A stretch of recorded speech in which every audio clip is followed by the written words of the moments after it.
Good morning प्यारे बच्चों, आपके अपने खूबसूरत चैनल राम्स स्टडी अड्डा में आपका स्वागत है। कल आप लोगों को साइंस में पढ़ाया गया था प्रकाश यानी कि लाइट और प्रकाश का गुण यानी कि प्रॉपर्टी ऑफ लाइट। आइए इसमें बालक अगला देखते हैं जो आपका है आज दीप्त या प्रदीप्त वस्तुएं यानी कि ब्राइट ऑब्जेक्ट। तो दीप्त या प्रदीप्त वस्तुएं क्या होती हैं बालक? ऐसी वस्तुएं जिनका अपना खुद का प्रकाश होता है या ऐसी वस्तुएं जो स्वयं प्रकाश उत्पन्न करती हैं दीप्त वस्तुएं कहलाती हैं।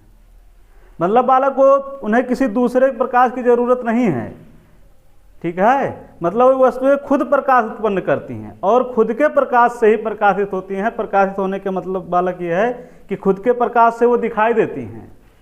तो ऐसी वस्तुएं जो स्वयं प्रकाश उत्पन्न करती हैं या खुद के प्रकाश से प्रकाशित होती हैं दीप्त वस्तुएं कहलाती हैं। जैसे बालक क्या है, सूर्य ले लिया गया। सूर्य का अपना खुद का प्रकाश है, वो किसी दूसरे के प्रकाश से प्रकाशित नहीं होती। सूर्य स्वयं प्रकाश उत्पन्न करता है और स्वयं के प्रकाश से ही प्रकाशित होती है, स्वयं के प्रकाश से ही दिखाई देती है। इसीलिए सूर्य हमारा क्या है, दीप्त वस्तुएं हैं।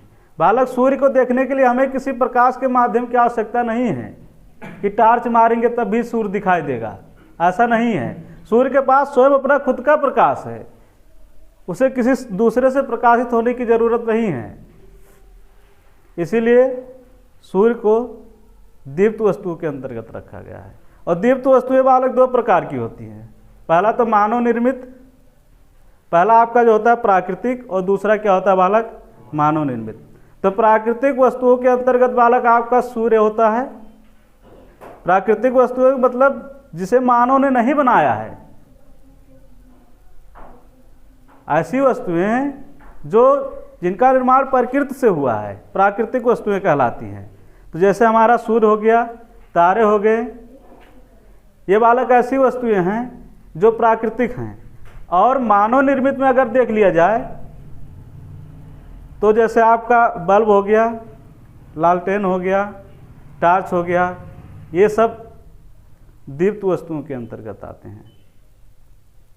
दीप्त वस्तुएं ब्राइट ऑब्जेक्ट मतलब ऐसी वस्तुएं जो स्वयं प्रकाश उत्पन्न होती हैं या स्वयं के प्रकाश से प्रकाशित होती हैं, उन्हें दीप्त वस्तुएं कहलाती हैं।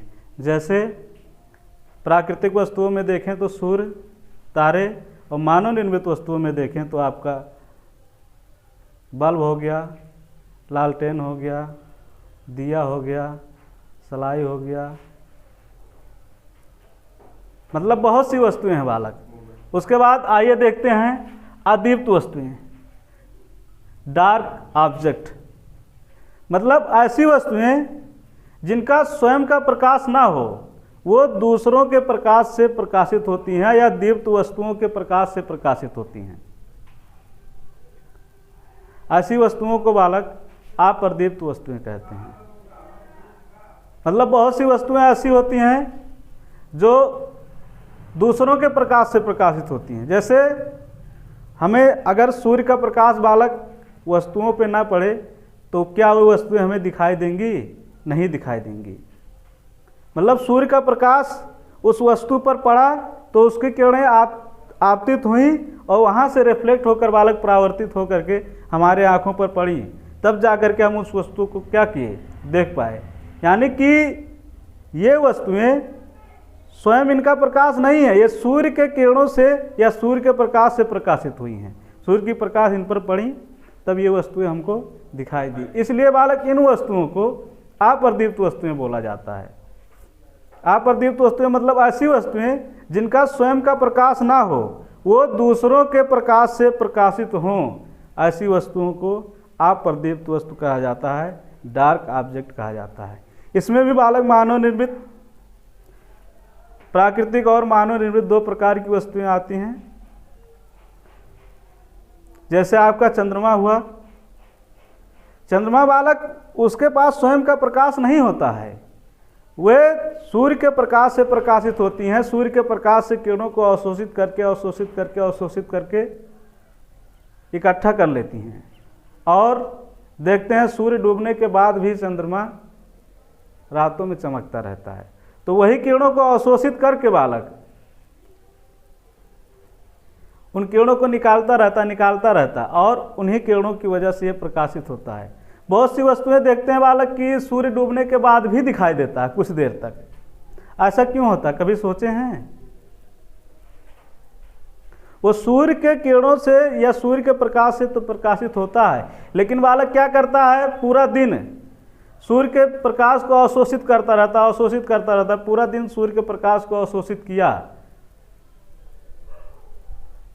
और बालक जब ऐसा होता है कि सूर्य डूब जाता है या नहीं दिखाई देता है, तब भी ये वस्तुएं दिखाई देती हैं, क्योंकि ये सूर्य के प्रकाश को अवशोषित किए रहती है। और ये बालक तब तक दिखाई देंगी जब तक इनके किरणों को ये पूर्ण रूप से निकाल नहीं देंगी।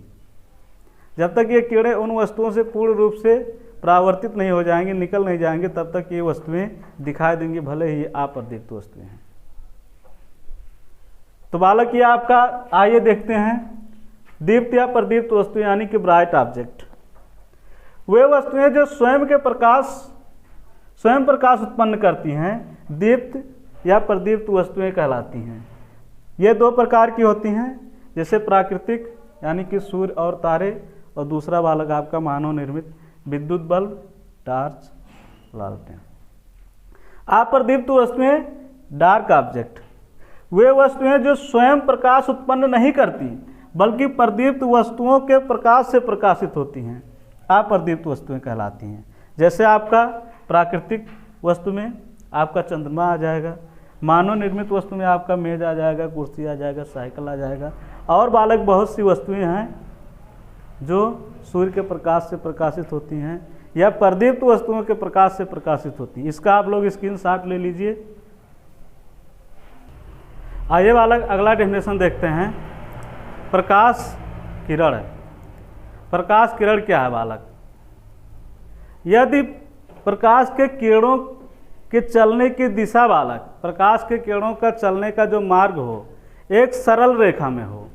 सरल रेखा मतलब सीधी रेखा, ठीक है। यानी कि प्रकाश के किरणों का चलने का मार्ग सरल रेखा हो, यानी कि सीधी रेखा में जब ये गमन करती हैं तो ऐसी किरणों को क्या कहते हैं? ऐसी किरणों को प्रकाश का किरण कहते हैं। मतलब प्रकाश की किरणों का चलने का जो दिशा हो एक सरल रेखा में हो, एक सीधी रेखा में हो, तो वही बालक क्या कहलाती हैं? प्रकाश का किरण।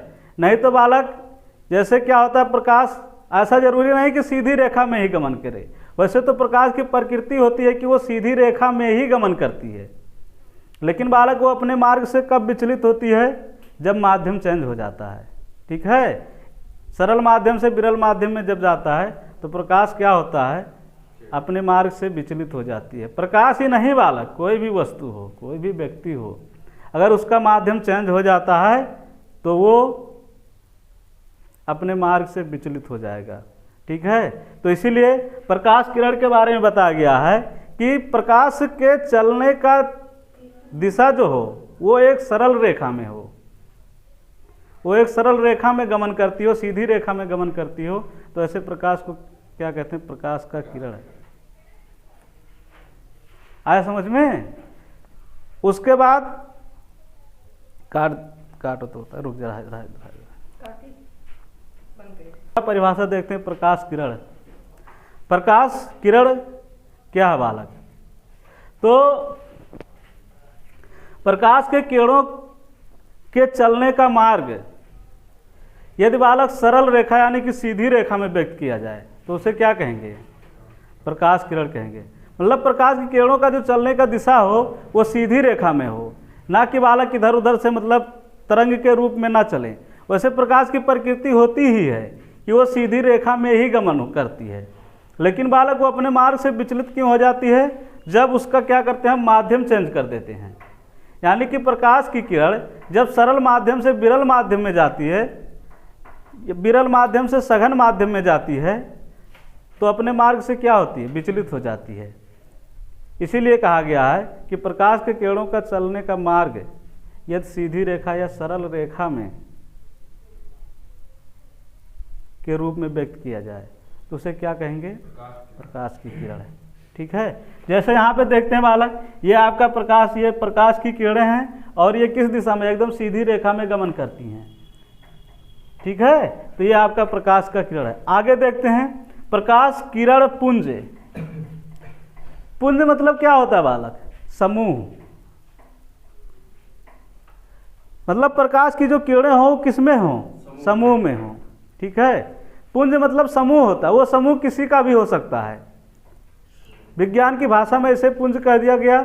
अगर व्यक्ति कहीं इकट्ठा हो जाते हैं तो उसे समूह कह दिया गया। जानवर कहीं बहुत ज़्यादा इकट्ठा हुए तो उसे झुंड कह दिया गया। सबका मतलब क्या होता है बालक? समूह ही होता है, पुंज ही होता है। ठीक है, तो प्रकाश किरण पुंज क्या है? एक ही दिशा में चलने वाले प्रकाश किरणों के समूह को क्या कहेंगे? प्रकाश किरण पुंज कहेंगे। पुंज मतलब समूह होता है। और जब प्रकाश किरण पुंज का परिभाषा देखते हैं तो एक ही दिशा में चलने वाले प्रकाश के किरणों के समूह को, मतलब प्रकाश की किरणें चले लेकिन अकेले न चले, उसमें बहुत सारी किरणें हों एक साथ एक समूह में चलती हों, तो ऐसी किरणों को क्या कहेंगे? प्रकाश किरण पुंज। जैसे बालक यहाँ पे देखते हैं, जैसे देखिए यहाँ पे प्रकाश की किरणें एक सीधी रेखा में गमन करती हैं। बहुत सारी प्रकाश की किरणें सीधी रेखा में गमन करती हैं और समूह बना करके चलती हैं, तो ऐसी किरणों को प्रकाश किरण पुंज कहते हैं। आइए देखते हैं परिभाषा में। प्रकाश किरण, रे ऑफ लाइट, यदि प्रकाश की किरणें के चलने का मार्ग सरल रेखा द्वारा व्यक्त किया जाए बालक, तो इसे प्रकाश किरण कहते हैं। जैसे यहाँ पे देखते हैं, जो प्रकाश की किरणें ये सरल रेखा में, सीधी रेखा में गमन करती हैं। ठीक है, अब यहाँ पर देखते हैं प्रकाश किरण पुंज, एक ही दिशा में चलने वाली प्रकाश के किरणों के समूह को, एक ही दिशा में चलने वाली प्रकाश की किरणों के समूह को प्रकाश किरण पुंज कहते हैं। इसका बालक आप लोग स्क्रीनशॉट लीजिए। गुड मॉर्निंग प्यारे स्टूडेंट्स, राम स्टडी अड्डा में आपका स्वागत है। आइए देखते हैं जो आपका साइंस का अगला पार्ट है, प्रकाश पुंज कितने प्रकार के होते हैं बालक? प्रकाश पुंज, तो प्रकाश पुंज आपका 3 प्रकार का होता है, जिसमें पहला है अभिसारी यानी कि कन्वर्जेंट। अभिसारी मतलब बालक ऐसी स्थिति है जब प्रकाश की किरणें विभिन्न दिशाओं से आकर के किसी एक ही बिंदु पर आपतित होती हैं, तो बालक ऐसी किरणों को क्या कहा जाता है? आपतित किरणें। कोई पॉइंट रहता है तो किरणें विभिन्न दिशाओं से आती हुई किसी एक ही बिंदु पर आकर आपतित होती हैं, तो ऐसी किरणों को आपतित किरणें कहा जाता है, आपतित किरणें कहा जाता है। लेकिन जब बालक आपतन बिंदु, जहाँ पर ये किरणें आकर के एक दूसरे से मिलती हैं, जिस बिंदु पर सभी किरणें आकर के मिलती हैं, उसे क्या कहा जाता है? आपतन बिंदु कहा जाता है। आया समझ में? जैसे बालक हम लोग बचपन में देखते थे, कोई कभी कभी बच्चे लाते थे, कोई ग्लास रहता था तो उसको सूर्य के सामने जब ग्लास को करते थे और उसके बालक पीछे में क्या कर रख देते थे? एक कागज़, तो उसको देखते थे, कुछ देर बाद वो कागज़ जलने लगता था। कभी ऐसा प्रयोग किए आप लोग? नहीं किए होंगे। जो पावर वाला चश्मा होता है उसमें लेंस लगा रहता है बालक, ठीक है, उस लेंस को आप लाइए और देखेंगे, जब ऐसे सूर्य के सामने उसको करेंगे तो वो लेंस क्या करता है? जितनी किरणें आती हैं विभिन्न दिशाओं से, वो उस लेंस पर आपतित होता है बालक, और एक समय आता है इतना हीट हो जाता है ना कि उसके पीछे अगर कागज़ आप रख देते हैं तो वो कागज़ जलने लगता है। ये बालक अभिसारी किरणों का सबसे बेस्ट उदाहरण है। तो आइए देखते हैं अभिसारी किरण यानी कि कन्वर्जेंट। जब प्रकाश की किरणें विभिन्न दिशाओं से आती हुई एक ही बिंदु पर आपतित होती हैं, तो ऐसी किरणों को क्या कहा जाता है?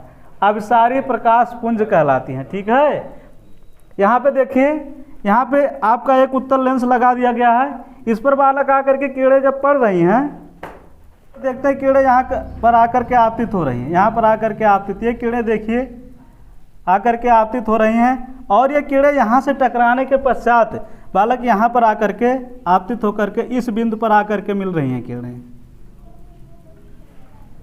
तो ये किरणें यहाँ पर आकर मिल रही हैं, तो किरणें बालक यहाँ पर आकर मिल रही, इसका टेम्परेचर बहुत हाई हो जाएगा। भाई किरणों में ताप होता है ना, तो जब सभी किरणों की ताप यहाँ पर आकर के एकत्रित हो जाएगा तो इनका टेम्परेचर बढ़ जाएगा, और यहाँ पे देखिए यहाँ भी किरणें इधर से आकर के मिल रही इधर से, यानी कहने का मतलब है बालक कि किरणें विभिन्न दिशाओं से गतिमान होकर के आ रही हैं और जहाँ पर मिलती हैं, अब इस बिंदु पर मिल रही हैं तो इस बिंदु को आप बोलेंगे आपतन बिंदु। क्या बोलेंगे? आपतन बिंदु। और इसी आपतन बिंदु पर किरणें आकर के मिल रही हैं तो इस क्रिया को आप क्या कहेंगे? अभिसारी कहेंगे, अभिसारी किरण। ठीक है, इसको आप लोग स्क्रीनशॉट ले लीजिए। आइए बालक देखते हैं जो दूसरा पॉइंट आपका है अपसारी यानी कि डाइवर्जेंट है। बालक अपसारी का मतलब होता है कि जब प्रकाश की किरणें किसी एक ही बिंदु से आती हुई प्रतीत होती हैं तो ऐसी स्थिति को क्या कहा जाता है? अपसारी। क्या कहलाता है? अपसारी। जैसे बालक सूर्य देखते हैं, सूर्य से किरणें आती हैं, सूर्य आपका एक पॉइंट है तो बहुत बड़ा, लेकिन सभी किरणें सूर्य से ही आपतित होती हैं। तो सूर्य से आपतित होती है लेकिन बालक विभिन्न दिशाओं में आती हैं, विभिन्न वस्तुओं पर आकर के आपतित होती हैं। जैसे टार्च देख लिया गया, जो हमारा लाइट का टार्च होता है, इसको बालक टार्च को मारते हैं तो टार्च का आपका जो पॉइंट होता है, ग्लास होता है, वो छोटा सा होता है, लेकिन बालक जब टार्च को मारते हैं तो उनकी जो किरणें होती हैं विभिन्न दिशाओं से बहुत दूर दूर तक फैल जाती हैं। तो ऐसी स्थिति को क्या कहलाती हैं? अपसारी। आइए देखते हैं यहाँ पर अपसारी यानी कि डाइवर्जेंट। जब प्रकाश की किरणें किसी एक ही बिंदु से आती हुई प्रतीत होती हैं, अपसारी कहलाती हैं। यहाँ पे देखिए बालक सूर्य है, सूर्य से किरणें सब आपतित हो रही हैं और विभिन्न दिशाओं में जा रही हैं बालक। इस स्थिति को क्या कहते हैं? अपसारी। देखिए ये आपतित किरण है, इसका आप स्क्रीनशॉट ले लीजिए।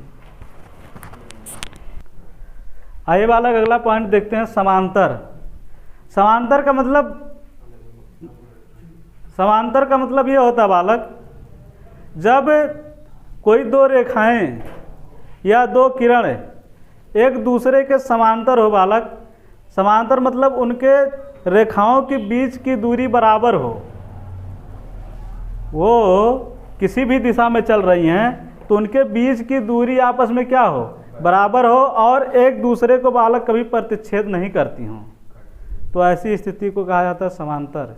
तो यहाँ पर समांतर बालक किरण की बात है, तो जब किरणें एक दूसरे के समांतर चलती हैं और उनके बीच की दूरी समान रहता है, वे किरणें एक दूसरे को प्रतिच्छेद नहीं करती हैं, तो ऐसी स्थिति को क्या कहा जाता है? समांतर। समांतर चाहे किरण हो, समांतर रेखा हो। आया समझ में? जैसे यहाँ पे देखते हैं समांतर, ये तीसरा स्थिति आपका है, पहला अपसारी, दूसरा अपसारी और तीसरा क्या है? समांतर। जब प्रकाश की किरणें परस्पर समांतर हों तो ऐसी स्थिति को समांतर प्रकाश पुंज कहते हैं। यहाँ पे देखते हैं बालक, समांतर होने का मतलब जैसे ये किरणें हैं, ये किरणें हैं, एक दूसरे के समांतर चल रही हैं और इनके बीच की दूरी बालक जो है आपस में बराबर है। अगर माना जाए कि अगर यहाँ इनके बीच की दूरी 2 सेंटीमीटर है तो यहाँ पर भी बालक 2 सेंटीमीटर होना चाहिए, यहाँ पर भी 2 सेंटीमीटर। प्रत्येक स्थिति में बालक इनके बीच की दूरी कितना होना चाहिए? 2 सेंटीमीटर ही होना चाहिए। और ये किरणें जब बालक बराबर होंगी, बीच की दूरियां इनकी बराबर होंगी, तो एक दूसरे को कभी प्रतिच्छेद भी नहीं करेंगी। ठीक है, तो जब ये दोनों किरणें आपस में समांतर होगी, इनके बीच की दूरी बराबर होगी, तो एक दूसरे को प्रतिच्छेद नहीं करती। ऐसी स्थिति को बालक समांतर बोला जाता है। ठीक है, इसका स्क्रीनशॉट ले लीजिए।